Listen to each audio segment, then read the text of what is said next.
little bitty boy living in a box under the stairs in the corner of the basement of the house half a block down the street from Jerry's bait shop.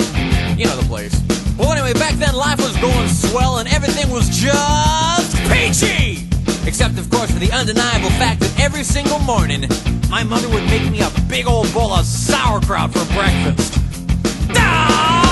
Big bowl of sauerkraut! Every single morning! It was driving me crazy! I said to my mom, I said, "Hey, Mom, what's up with all the sauerkraut?" And my dear sweet mother, she just looked at me like a cow looks at an oncoming train. And she leaned right down next to me.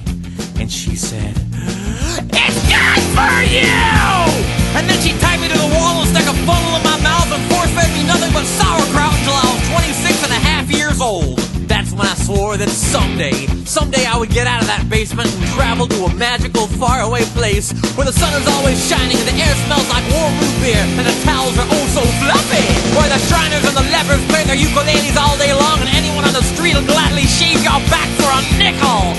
Waka waka doo-doo, yeah! Well, let me tell you people, it wasn't long at all before my dream came true. Because the very next day, a local radio station had this contest to see who could correctly guess the number of molecules in Leonard Nimoy's butt. I was off by 3, but I still won the grand prize. That's right, a first-class one-way ticket to Albuquerque. Albuquerque. Oh, yeah. You know, I'd never been on a real airplane before, and I gotta tell you, it was really great. Except that I had to sit between 2 large Albanian women with excruciatingly severe body odor, and the little kid in back of me kept throwing up the whole time. The flight attendants ran out of Dr. Pepper and salted peanuts, and the in-flight movie was Biodome with Pauly Shore, and oh yeah, 3 of the airplane engines burned out, and we went into a tailspin and crashed into a hillside, and the plane exploded in a giant fireball, and everybody died! Except for me. You know why? 'Cause I had my tray table up, and my seat back in the full upright position. Have my tray table up, and my seat back in the full upright position. Have my tray table up, and my seat back in the full upright position.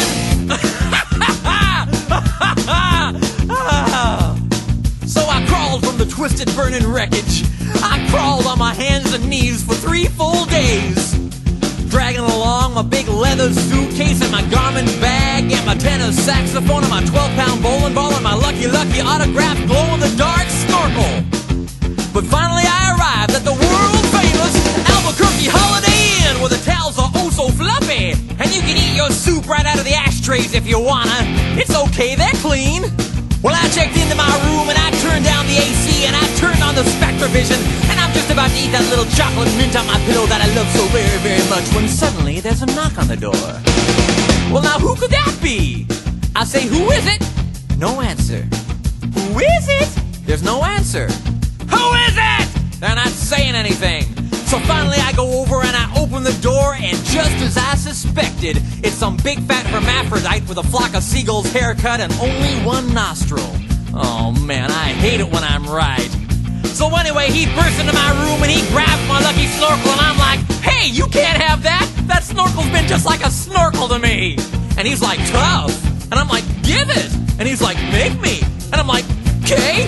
So I grabbed his leg and he grabbed my esophagus and I bit off his ear and he chewed off my eyebrows and I took out his appendix and he gave me a colonic irrigation. Yes indeed, you better believe it. And somehow in the middle of it all, the phone got knocked off the hook. And 20 seconds later, I heard a familiar voice. And you know what it said? I'll tell you what it said. It said, "If you'd like to make a call, please hang up and try again. If you need help, hang up and then dial your operator. If you'd like to make a call, please hang up and try again. If you need help, hang up and then dial your operator." In Albuquerque, Albuquerque. Well, to cut a long story short, he got away with my snorkel. But I made a solemn vow right then and there that I would not rest. I would not sleep for an instant until the one-nostriled man was brought to justice. But first I decided to buy some donuts. So I got in my car and I drove over to the donut shop and I walked on up to the guy behind the counter and he says, "Yeah, what do you want?"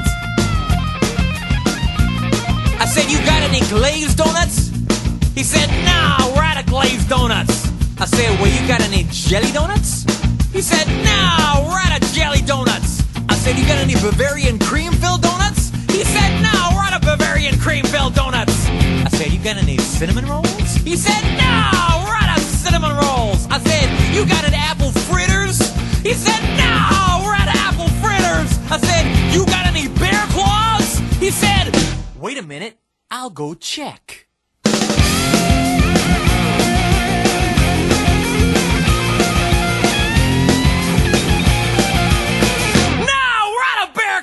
I said, well, in that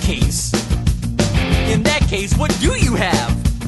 He says, all I got right now is this box of 12 starving, crazed weasels. I said, okay, I'll take that.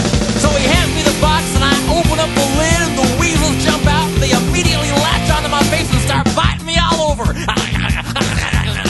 Oh, man, they were just going nuts. They were tearing me apart. You know, I think it was just about that time that a little ditty started going through my head. I believe it went a little something like this. Oh, get him off me! Get him off me! Oh, get him off! Get him off! Oh, get him off! Get him off me! I ran out into the street with these flesh-eating weasels all over my face, waving my arms all around and just running like a constipated wiener dog. And as luck would have it, that's exactly when I ran into the girl of my dreams. Her name was Zelda. She was a calligraphy enthusiast with a slight overbite and hair the color of strained peaches. I'll never forget the very first thing she said to me. She said, hey, you got weasels on your face. That's when I knew it was true love. We were inseparable after that. Oh, we ate together, we bathed together, we even shared the same piece of mint-flavored dental floss. The world was our burrito. So we got married and we bought us a house and had 2 beautiful children, Nathaniel and Superfly. Oh, we were so very, very, very happy. Oh, yeah. But then one fateful night, Zelda said to me, she said, Sweetie Pumpkin, do you want to join the Columbia Record Club? I said, whoa! Hold on now, baby! I'm just not ready for that kind of a commitment! So we broke up and I never saw her again, but that's just the way things go! In Albuquerque!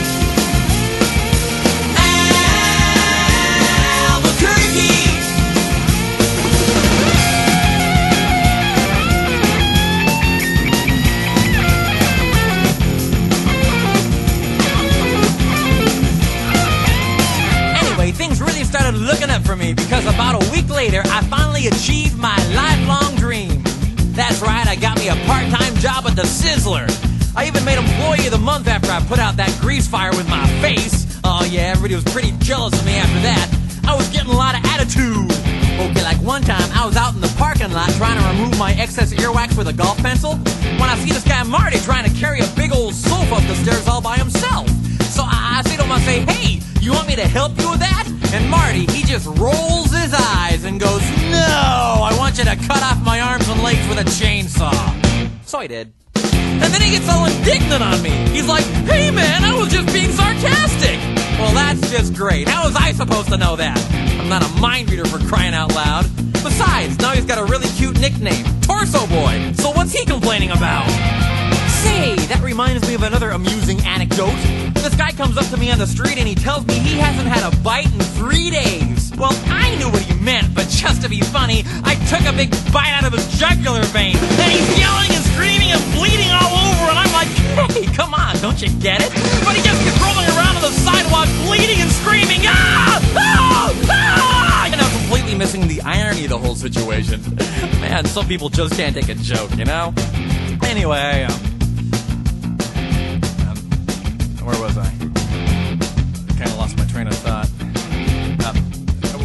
Okay, anyway, I know it's kind of a roundabout way of saying it, but I guess the whole point I'm trying to make here is I hate sauerkraut! That's all I'm really trying to say.